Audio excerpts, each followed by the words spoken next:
అందరికీ నమస్కారం. Voice of భక్తి ఛానల్కి స్వాగతం. ఈరోజు మనం వరాహి అమ్మవారి నవరాత్రులలో 9వ రోజు పూజా విధానం గురించి తెలుసుకుందాం. వరాహి నవరాత్రి 9వ రోజు పరిపూర్ణ ఫలితాల కోసం శ్రద్ధగా పూజ చేయవలసి ఉంటుంది. ఈరోజు వరాహి అమ్మవారిని స్వర్ణవర్ణంగా అలంకరించి నవరత్నాల పీఠం మీద ఆవాహన చేసి పూజించాలి.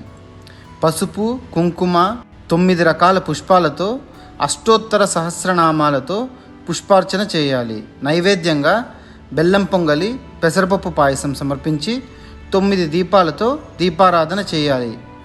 ఓం ఐం హ్రీం శ్రీం గ్లౌం వారాహ్యే నమః అనే మంత్రాన్ని 108 సార్లు జపించాలి.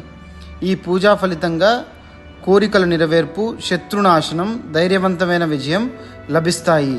ఇలాంటి మరిన్ని ఆధ్యాత్మిక విషయాల కోసం మా ఛానల్ను సబ్స్క్రైబ్ చేసుకోండి. ధన్యవాదాలు.